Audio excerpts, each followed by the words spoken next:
Hello student, how are you? আশা করি তোমরা সকলে ভালো আছো। আমি তোমাদের দোয়ায় আল্লাহর রহমতে ভালো আছি। আমি আজকে আবার অনলাইন ক্লাসে তোমাদের সামনে উপস্থিত হয়েছি তোমাদের পদার্থবিজ্ঞান প্রথম পত্রের দ্বিতীয় অধ্যায় অর্থাৎ ভেক্টর এর লেকচার নিয়ে। তো তার আগে আমি কয়েকটি কথা বলতে চাই। আজকে এই লেকচারটা মূলত প্রথম বর্ষের ছাত্রছাত্রীদের জন্য, যারা বিভিন্ন কলেজে ভর্তি হয়েছে এবং ভর্তি হচ্ছ তাদের জন্য অভিনন্দন। তো যারা যে যেখানেই পড়ুক, যে যেখানেই ভর্তি হোক, বিজ্ঞান বিভাগের ছাত্রছাত্রীদের জন্য আমি কয়েকটি কথা বলতে চাই। যে আমরা যে অঞ্চলে আছি সেই অঞ্চলের স্টুডেন্টদের বিষয়ে একটা প্রচলিত তথ্য বা কথা আছে যে বিভিন্ন জায়গায় চান্স পাওয়ার ক্ষেত্রে আমাদের স্টুডেন্টরা একটু পিছিয়ে থাকে। এই পিছিয়ে থাকার জন্য আমরা আসলে কাকে দায়ী করব, স্টুডেন্টদের বা শিক্ষকদের? তো আমার মনে হয় উভয়ই আমরা একে অপরকে দোষারোপ করে পার পেয়ে যাই বা যেতে চাই। কিন্তু সেই জায়গায় থেকে বেরিয়ে এসে আমরা যদি স্টুডেন্টদের মধ্যে একটা ধারণা প্রবেশ করাতে পারি যে এগুলো পড়তে হবে, বুঝতে হবে, পাস করা নয়। যেমন আমি পদার্থবিজ্ঞানের ক্লাস হিসাবে বা টিচার হিসাবে একটা কথা বলতে চাই যে পদার্থবিজ্ঞানের যে টপিকসগুলো কেউ পড়বে, বুঝবে বা জানবে, সেগুলোর আসলে ফিজিক্সটা জানতে হবে।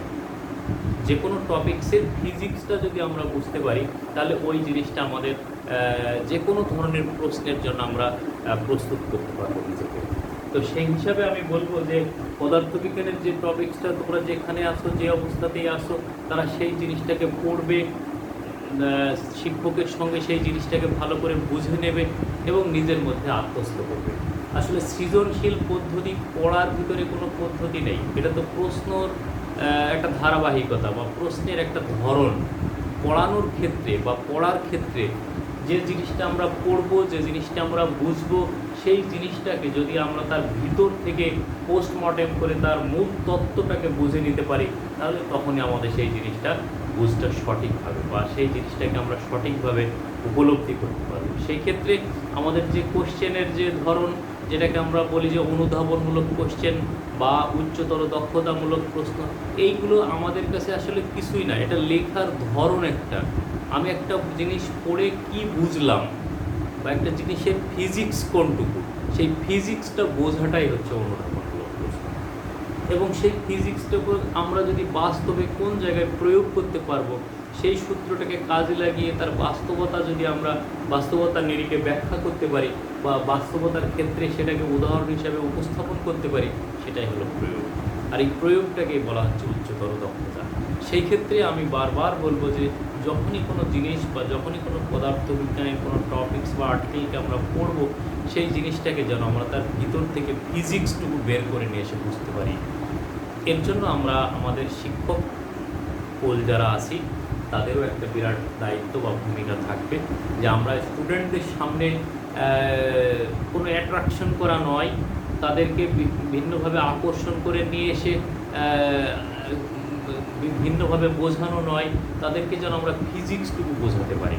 এই ফিজিক্সটুকু যদি তাদের বোঝাতে পারি, তাহলে আমাদের এতদিনের যে খোলস, যে কোনো জায়গায় চান্স হয় না, আমাদের ছেলেরা বোঝে না, এই জায়গায় থেকে আমরা বের হয়ে আসতে পারবো। তো আমার আহ্বান থাকবে ছাত্রছাত্রীদের কাছে যে তোমরা বইয়ের বা যে কোনো জায়গার ফিজিক্সটুকু, অর্থাৎ যে আর্টিকেলটা পড়বে সেই আর্টিকেলের ফিজিক্সটুকু যেন তোমরা বুঝতে পারো। তো ধন্যবাদ সকলকে। আমরা আমাদের লেকচারে চলে যাই। আমি আজকে আলোচনা করব ভেক্টর অধ্যায় নিয়ে। তো ভেক্টর অধ্যায়ের প্রথমেই আলোচনা করতে গেলে আসে যে জিনিসটা, যে ভেক্টর কি। এই ভেক্টর কি কথাটা পড়তে গেলে যে শব্দটা আসে সেটা হচ্ছে রাশি। রাশি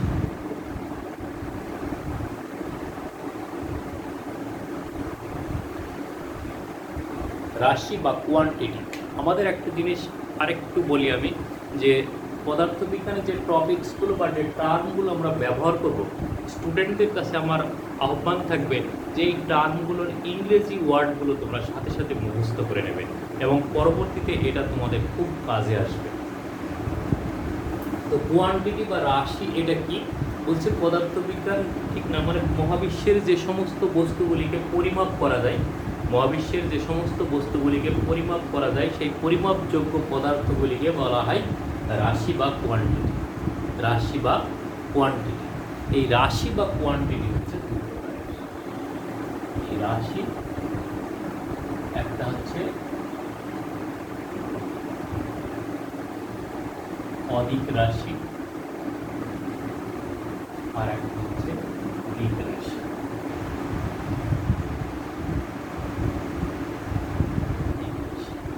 একটা হচ্ছে অধিক রাশি আর একটা হলো দিক রাশি। তো রাশি হতে গেলে অবশ্যই তার মান থাকতে হবে, যা পরিমাপযোগ্য তার অবশ্যই একটা মান থাকতে হবে। তো যার শুধুমাত্র মান আছে, এর বৈশিষ্ট্যের দিক থেকে বলি আমরা যে যার শুধুমাত্র মান আছে, সেই মান সম্বলিত রাশিটাকে বলবো আমরা অধিক রাশি। আর যদি এমন হয় কোনো রাশি যা প্রকাশের জন্য তার মানের প্রয়োজন, আবার ওই রাশিটাকে প্রকাশের জন্য তার নির্দিষ্ট দিকটাও উল্লেখ করতে হয়, তখন সেই রাশিটাকে বলবো আমরা দিক রাশি বা ভেক্টর কোয়ান্টিটি। তাহলে এর কি থাকবে? মান প্লাস। যেমন জনসংখ্যা কথাটাকে বোঝানোর জন্য আমরা কি বুঝি যে কোনো সাবকন্টিনেন্টের একটা মূল ভূখণ্ডে কতজন লোক বসবাস করছে, সেই সংখ্যাটা হচ্ছে জনসংখ্যা। এর জন্য আমাদের কোন জায়গায়, কোথায়, কোন দিকে, এসব কথাগুলোর কোনো উত্তর দেওয়ার প্রয়োজন হয় না। অতএব সেইটা হচ্ছে একটা জনসংখ্যা হচ্ছে স্কেলার কোয়ান্টিটি বা স্কেলার রাশি, অধিক রাশি। আর হচ্ছে স্মরণ, বেগ, ত্বরণ, এগুলোর কথা যদি আমরা বলতে যাই তাহলে আমাদেরকে বোঝাতে হবে যে কোন দিকে। মান তো অবশ্যই থাকবে, মান না থাকলে তো সেই রাশির অন্তর্ভুক্তই হলো না। তাহলে মান থাকবে, মানের সাথে সাথে যখন তার দিকের প্রয়োজন হবে তখন সেটাকে বলবো আমরা ভেক্টর কোয়ান্টিটি বা দিক রাশি। সদিক রাশি বলা হয়, ঠিক আছে, সদিক রাশি। এখন আমাদের আলোচ্য বিষয় হবে তাহলে রাশি। এই রাশির আবার হচ্ছে কি আমাদের চ্যাপ্টারটা হলো ভেক্টর কোয়ান্টিটি বা দিক রাশি। ভেক্টর কোয়ান্টিটি বা দিক রাশি। এখন এই রাশি কথাটা বলতে গেলে বলতে হয় যাদেরকে পরিমাপ করা যায় কেবল তারাই হলো রাশি। এখন আমাদের যে যেমন বলা হয় যে মেধা, আবেগ, অনুভূতি, এই সমস্ত যে শব্দগুলো আছে সেইগুলোকে আসলে অ্যাকচুয়ালি পরিমাপ করা যায় না। যেহেতু এদেরকে পরিমাপ করা যায় না, এই জন্য আবেগ, অনুভূতি এগুলো আমাদের পদার্থবিজ্ঞানে আলোচ্য বিষয় হয় না। এগুলো আমাদের পদার্থবিজ্ঞানে আলোচ্য বিষয় হয়ে উঠতে পারেনি। তাহলে আলোচ্য বিষয় হবে তারাই যাদেরকে পরিমাপ করা যাবে। পরিমেয় বা পরিমাপযোগ্য যে সমস্ত পদার্থ থাকবে সেই সমস্ত জিনিসগুলো আমাদের পদার্থবিজ্ঞানে আলোচিত হবে। আর সেই আলোচিত রাশিকে আমরা দুই ভাগে ভাগ করলাম, একটা হচ্ছে দিক রাশি আর একটা হলো অদিক রাশি। তো আমাদের এখানকার আলোচ্য বিষয় হবে আমাদের দিক রাশি। তাহলে এই দিক রাশি বা ভেক্টর কোয়ান্টিটি যেটা,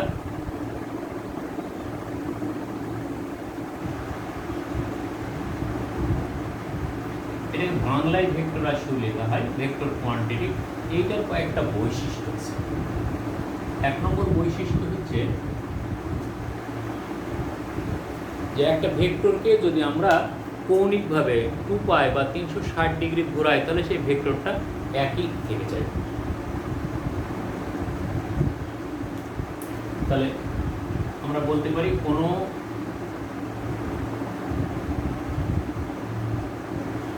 ভেক্টরের দিক 2π বা 360 ডিগ্রি ঘোরালে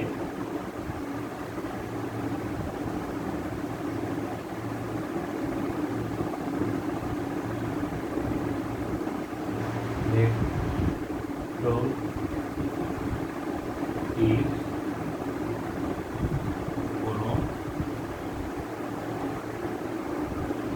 পরিবর্তন হয় না।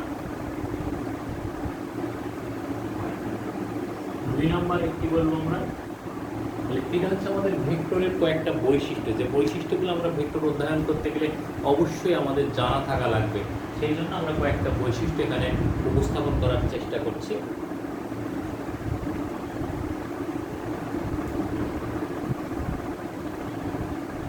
একটি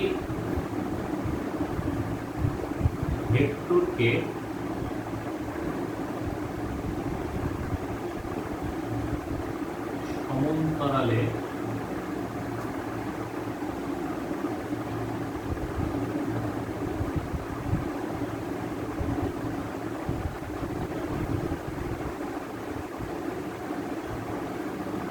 সমান্তরালে স্থানান্তরিত করা যায়। অর্থাৎ যদি আমরা দেখি কোনো বর্গক্ষেত্র, কোনো সামান্তরিক, কোনো রম্বস এর একটা বাহুতে কোনো একটা ভেক্টর কার্যকর, ঠিক তার বিপরীত বাহুতে আমরা অনুরূপ একটা ভেক্টর ধরে নিতে পারি যে এই ভেক্টরটা বর্গক্ষেত্রটির যে বাহু বরাবর যেদিকে ক্রিয়াশীল থাক বিপরীত বাহুটা ঠিক একইভাবে ওই ভেক্টরের মান দ্বারা আমরা উপস্থাপন করতে পারি দিক সহ। আর হচ্ছে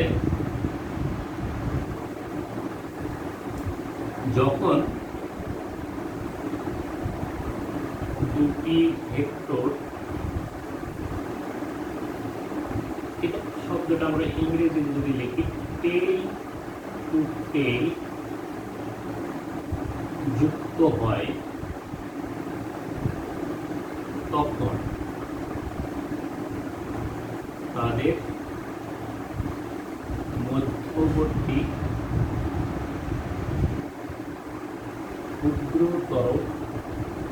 ক্ষুদ্রতম কোণটি বিধিত হয়।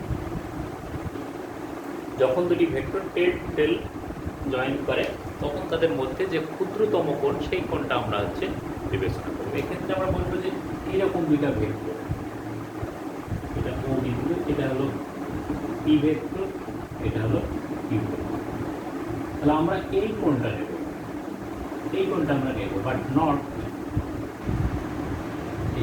এই অংশটা আমরা নেব। আমরা উপরের এই ক্ষুদ্রতম কোণটা নেব, বৃহত্তর কোণটাকে আমরা গ্রহণ করবো না। এই হচ্ছে আমাদের ভেক্টরের মধ্যে একটা বৈশিষ্ট্য। আমাদের ভেক্টর পরিচিতি দরকার।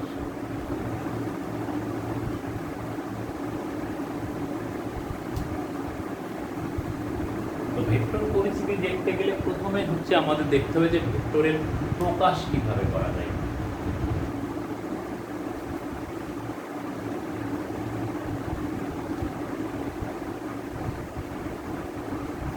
ভেক্টরকে দুইভাবে প্রকাশ করা যায়, একটা হচ্ছে অক্ষর দ্বারা,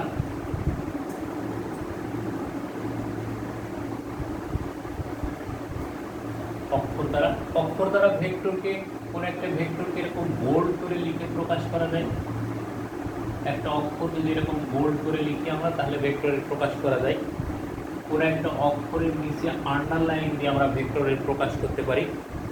কোনো একটা অক্ষরের উপরে বার চিহ্ন দিয়ে আমরা একটা ভেক্টরের প্রকাশ করতে পারি। কোনো একটা অক্ষরের মাথায় সিঙ্গেল একটা তীর চিহ্ন দিয়ে ভেক্টরের প্রকাশ করা যায়। কোনো একটা অক্ষরের মাথায় এরকম পূর্ণ তীর চিহ্ন দিয়ে একটা ভেক্টরের প্রকাশ করা যায়। একক ভেক্টরের আর একটা প্রকাশ আছে, সেটা আমরা একক ভেক্টরের জায়গায় যেয়ে আলোচনা করব। তো এই বিভিন্ন অক্ষরকে এইভাবে তাদেরকে ভেক্টরের প্রকাশ করা যায়, কিন্তু এইটা লেখা একটু কষ্টসাধ্য হয়ে যায়। যদি আমরা খাতায় লিখতে যাই বারবার কলম ঘষতে হবে, এটা একটা ডিসঅ্যাডভান্টেজ। আন্ডারলাইন যদি করি, আন্ডারলাইন একটা ভিন্ন মিনিং ব্যবহৃত হয়, যে কোনো জিনিসকে গুরুত্বপূর্ণ বোঝাতে আসলে আন্ডারলাইন করা হয়। তাহলে সেই অর্থে আন্ডারলাইনটাকে ব্যবহার করলে দ্বৈত অর্থ প্রদর্শন করে। একইভাবে হচ্ছে বার চিহ্ন যদি আমরা দিই, তাহলে বার চিহ্ন দিলে কোনো জিনিসের গড় বোঝানোর জন্য আমরা বার চিহ্ন ব্যবহার করে থাকি। তো ভেক্টর চিহ্ন যদি ব্যবহার করি, যেমন বেগের উপরে যদি আমরা একটা ভেক্টর চিহ্ন দিই এইটা, তাহলে এইটাকে কেউ গড় বেগও বোঝাতে পারে, আবার ভেক্টর অর্থেও বুঝতে পারে। তাহলে একটা জিনিসের দ্বৈত অর্থ হলে সেইটাকে আসলে উপস্থাপন করা বা বুঝতে পারা বা বোঝানো একটু সমস্যার সৃষ্টি করে। আর এইটা আমাদের কম ব্যবহৃত হয়। আমরা ব্যবহার করি হচ্ছে কোনো একটা অক্ষরের মাথায় তীর চিহ্ন দিয়ে। ভেক্টরের অভিমুখ যেদিকেই হোক, তীর চিহ্নের অভিমুখ থাকবে সব সময় নিজের বাম থেকে ডান দিকে, বাম থেকে ডান দিকে। তাহলে এই চিহ্নটা আমরা ভেক্টরের প্রকাশ হিসাবে চিনি। আর একটা হচ্ছে কি 2 নম্বর, রেখা দ্বারা।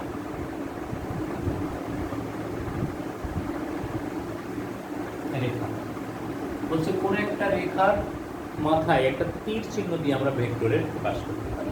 যেমন এই এবি একটা রেখা, এই এবি রেখাটা এর কোনো অভিমুখ নেই, এর জাস্ট মান আছে কতটুকু এবি। তাহলে এই এবি রেখাকে যদি আমরা এমন করে বুঝতে পারি যে এইখানে আমরা একটা তীর চিহ্ন দিয়ে দিলাম, তাহলে এখন সেটা হয়ে গেল কিন্তু এবি। এর অভিমুখটা অবশ্যই এ থেকে বি বরাবর। এইভাবে কোনো রেখার মাথায় তীর চিহ্ন দিয়ে আমরা হচ্ছে ভেক্টরের প্রকাশ করতে পারি। এইটার ব্যবহার আমাদের বাস্তবে অনেক জায়গায় দেখতে পাই আমরা, যেমন রাস্তাঘাট, এই সমস্ত জায়গাগুলোতে আমাদের চিহ্নিত করা থাকে যে এরকম একটা, এটা একটা রাস্তা, দেখা গেল এইখানে একটা তীর চিহ্ন দিয়ে এইখানে লেখা আছে মসজিদ।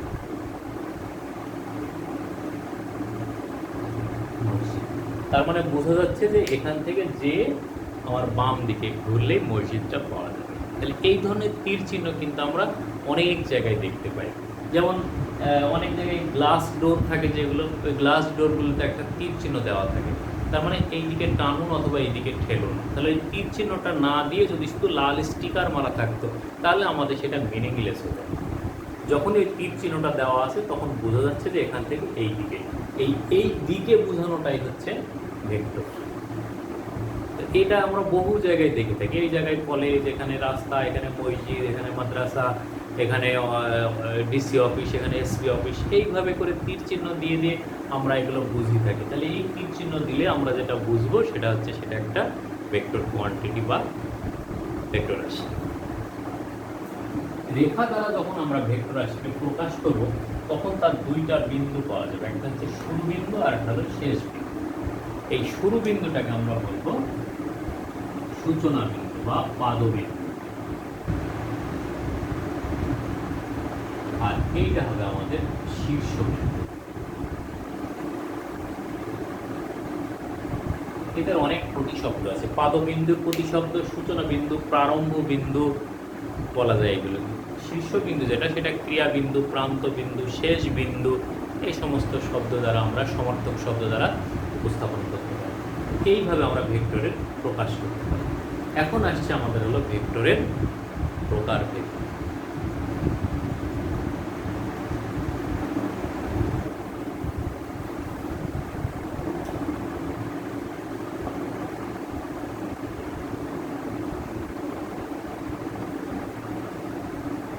ভেক্টরের প্রকারভেদ, আমাদের বেশ কয়েক প্রকার ভেক্টর আমরা এই বইতে দেখতে পাই। সব ভেক্টরগুলো আমি এখানে উপস্থাপন করছি, তাদের মধ্যে কিছু কিছু আমি একটু উপস্থাপন করার চেষ্টা করছি, বাকিগুলো আমরা বইতে দেখলেই কিন্তু এটা বুঝতে পারি।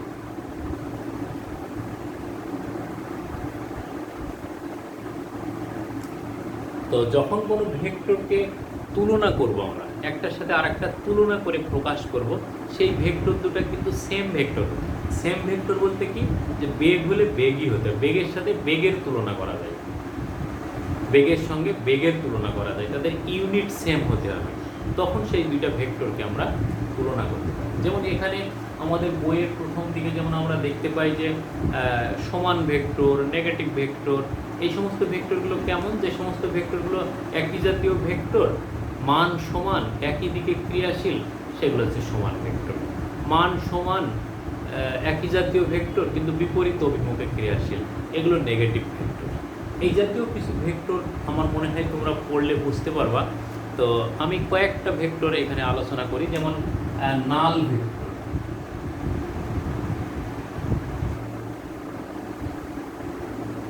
নাল ভেক্টর বলছে যে ভেক্টরের মান শূন্য। যেমন এই একটা ভেক্টর, এই ভেক্টরটাকে যদি আমরা এই দিক থেকে ঘিরে দিই, এটাকে বলা হয় modulus of A vector, modulus of A vector বা ম্যাগনিটিউড অফ এ ভেক্টর। এই মডুলাস বা ম্যাগনিটিউড যেটা, এটা হলো স্কেলার রাশি। বলছে কোনো ভেক্টরের এই মডুলাসটা যদি শূন্য হয় তাহলে সেই ভেক্টরটাকে বলবো আমরা নাল ভেক্টর, অর্থাৎ modulus of A vector is equal to 0, তখন আমরা ওই এ ভেক্টরটাকে বলবো নাল ভেক্টর বা শূন্য ভেক্টর। এখন এই ভেক্টরটার অস্তিত্ব কী? অস্তিত্ব বলতে যে এরকম রেখা দ্বারা যদি আমরা একটা ভেক্টর অঙ্কন করি যে এ বি, তাহলে এই বি বিন্দুকে কমাতে কমাতে যদি আমরা এ বিন্দুর উপরে পতিত করি বা এ বিন্দুর উপরে যদি পতিত হয়, তাহলে দেখা যাবে এ বিন্দু এবং বি বিন্দু একই বিন্দু। এই বিন্দু হিসাবে যদি আমরা দেখি, তাহলে একটা বিন্দুর শুধুমাত্র অবস্থান আছে, তার না আছে মান, না আছে দিক, তাহলে তখন এইটাকে আমরা বলবো হচ্ছে শূন্য ভেক্টর বা নাল ভেক্টর। আবার দুটি সমান ভেক্টর, পি ভেক্টর সমান কিউ ভেক্টর, এই দুইটা ভেক্টরকে যদি আমরা বিয়োগ করি তাহলে P vector minus Q vector is equal to 0 এই যে পাওয়া গেল। তো জিরোর মাথায় চিহ্ন দেওয়া হয় না সাধারণত, জিরো তো জিরোই, এর আবার দিক এটাকে শুধুমাত্র জিরো দ্বারা লেখা হয়। তাহলে এই যে জিরোটা পেলাম আমরা, এই জিরোটা হচ্ছে আমাদের শূন্য ভেক্টর বা নাল ভেক্টর, শূন্য ভেক্টর বা নাল ভেক্টর। তার নাল ভেক্টর বা শূন্য ভেক্টরে শুধুমাত্র উপস্থিতি আছে, অবস্থান আছে, এর না আছে মান, না আছে দিক। মান আছে, মান জিরো, জিরো মান আছে।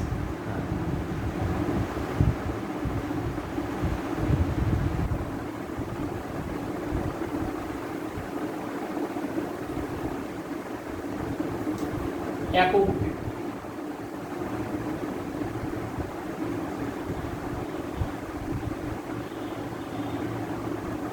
ইউনিট ভেক্টর ঠিক একইভাবে বলছে এই ভেক্টর এটাকে যদি আমরা মডুলাস দিই এবং এর মান যদি 1 হয় তখন আমরা এই এ ভেক্টরটাকে বলবো নাল ভেক্টর বা ইউনিট ভেক্টর। তাহলে কোনো ভেক্টরের মান যদি 1 হয় তাহলে সেই ভেক্টরটাকে বলবো আমরা ইউনিট ভেক্টর বা একক ভেক্টর। তাহলে ইউনিট ভেক্টর কি? Modulus of A vector is equal two 1 and then a is called unit vector. Otherwise আমরা বলতে পারি কোনো একটা ভেক্টরকে, যেমন এই এ একটা ভেক্টর, এই ভেক্টরের মান কত? এই ভেক্টরের মান হলো মডুলাস অফ এ ভেক্টর। তাহলে বলছে কোনো ভেক্টরকে যদি তার মান দ্বারা ভাগ করি অথবা the ratio of vector and is magnitude is called unit vector. তাহলে কোনো একটা ভেক্টরকে যদি তার মডুলাস দিয়ে আমরা ভাগ করি তাহলে যে রেশিওটা পাওয়া যায় সেই রেশিওটা হচ্ছে আমাদের ইউনিট ভেক্টর বা একক ভেক্টর। এই ভেক্টরটাকে যদি আমরা ছোট হাতের এ দ্বারা প্রকাশ করি, এখন এই সাধারণ ভেক্টর থেকে এটা আলাদা করে বোঝানোর জন্য এর মাথায় ক্যাপ করি, এর মাথায় ক্যাপ করিয়ে দেওয়া হয়। তাহলে এই ক্যাপটা কিসের জন্য? জাস্ট বোঝার জন্য যে এটা একটা ইউনিট ভেক্টর বা একক ভেক্টর, এটা একটা ইউনিট ভেক্টর বা একক ভেক্টর, আলাদা কিচ্ছু না। এখন কোনো একটা ভেক্টর এবি এর মান পি ভেক্টর, এখন এটাকে যদি আমরা সমান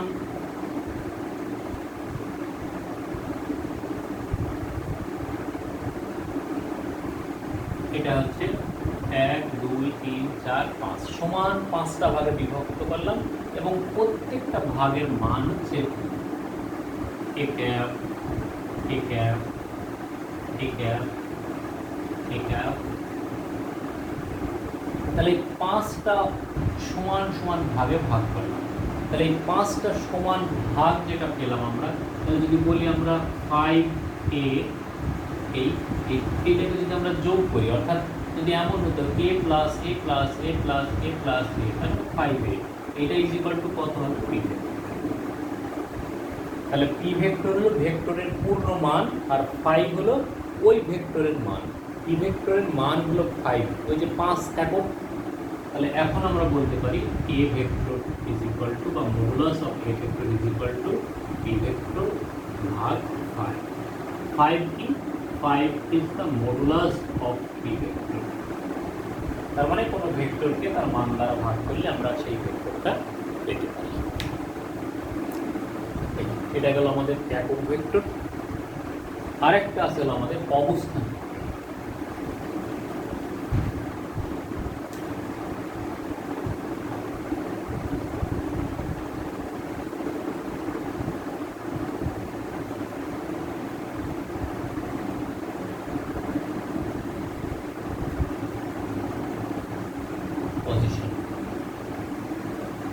পজিশন ভেক্টর হচ্ছে, যদি আমরা এটাকে দ্বিমাত্রিক স্থানাঙ্ক ব্যবস্থাতেও দেখি, এটা এক্স অক্ষ, এটা হলো ওয়াই অক্ষ, এটা আমাদের মনে রাখতে হবে। তো আমাদের গ্রামে শহরে কোনো জিনিসকে পরিচিতি পাওয়ার জন্য আমরা কি বলি যে একটা ওয়েল নন কোনো জায়গার সাপেক্ষে তার আমরা পরিচিতি করাই। যেমন যদি বলা হয় যে অমুক জনের বাড়ি কোথায়, ঠিক আছে, যে আব্দুর রহিমের বাড়ি কোথায়, আমরা বললাম যে সহিউদ্দিন ডিগ্রি কলেজের পশ্চিম পাশে। এই সহিউদ্দিন ডিগ্রি কলেজ হচ্ছে একটা well known position, well known জায়গা, তার সাপেক্ষে আমরা ওই বস্তুটাকে বা ওই লোকের বাড়িটাকে চিনিয়ে থাকছি। এখন কাগজে কলমে তো আর আমাদের সহিউদ্দিন ডিগ্রি কলেজ নেই, তাহলে সেক্ষেত্রে কী করবো আমরা? কার্টেসীয় স্থানাঙ্ক ব্যবস্থা নেব। স্থানাঙ্ক ব্যবস্থায় আমরা বলবো যে এখানে পি একটা বিন্দু, এই পি বিন্দুটা তাহলে নির্ধারণ করছে, ওপিকে আমরা যোগ করে দিলাম। তাহলে এই ওপি যে একটা ভেক্টর পেলাম, এই ভেক্টরটাকে যদি আমরা আর ভেক্টর বলি, তাহলে এইটা প্রকাশ করছে এরকম একটা রেখা দ্বারা, যেটাকে প্রকাশ করার জন্য এক্স এর একটা মান লাগে, যেটাকে প্রকাশ করার জন্য ওয়াই এর একটা মান লাগে, যেটাকে আমরা বলি এক্স ওয়াই। অর্থাৎ এটা হলো কি একটা স্থানাঙ্ক। তাহলে এই পি বিন্দুকে আইডেন্টিফাই করার জন্য এক্স এবং ওয়াই অক্ষের সহযোগিতা লাগছে। কোথায় থেকে? মূল বিন্দু থেকে। তাহলে মূল বিন্দুর সাপেক্ষে কোনো বিন্দুর অবস্থান যে ভেক্টরের সাহায্যে প্রকাশ করা হবে তাকে বলা হবে অবস্থান ভেক্টর বা পজিশন ভেক্টর। অবস্থান ভেক্টর বা পজিশন ভেক্টর, এটাকে আমরা ত্রিমাত্রিক ব্যবস্থাতেও প্রকাশ করতে পারি এবং এর রাশিমালা আমরা পরে প্রতিপাদন করব। তাহলে এই যে r vector is equal to OP vector পেলাম আমরা, এই আর ভেক্টর বা ওপি ভেক্টরটাকে বলবো আমরা অবস্থান ভেক্টর। এটাকে আর দ্বারা প্রকাশ করা হয় কারণ এটাকে অনেক সময় রেডিয়াস ভেক্টর বলে, ব্যাসার্ধ ভেক্টর। এই ব্যাসার্ধ ভেক্টর কথাটার কারণে আমরা আর দ্বারা প্রকাশ করে থাকি। এখন এর সাথে আমাদের আরও কিছু ভেক্টর আছে, যেমন কোপ্লেনার ভেক্টর, সমরেখ ভেক্টর। একই রেখায় একাধিক ভেক্টর যদি কার্যকর হয় তাহলে সেই ভেক্টরগুলিকে বলা হবে সমরেখ ভেক্টর বা কোপ্লেনার, এই কোলিনিয়ার ভেক্টর। একাধিক ভেক্টর যদি একই তলে কাজ করে, যেমন এক্স ওয়াই তলে যদি থাকে, তাহলে সেই ভেক্টরগুলিকে আমরা বলবো কোপ্লেনার বা সমতলীয় ভেক্টর। এরকম সদৃশ ভেক্টর আছে, বিসদৃশ ভেক্টর আছে, ঋণাত্মক ভেক্টর আছে। এই ভেক্টরগুলোকে আমরা একটু সংজ্ঞাগুলো দেখে নেব। ঠিক আছে, সকলে ভালো থাকো। এর পরবর্তী লেকচারে আমরা ভেক্টর রাশির যোগ সম্পর্কে আলোচনা করব। ততক্ষণ তোমরা ভালো থাকো, সুস্থ থাকো। ধন্যবাদ সকলকে।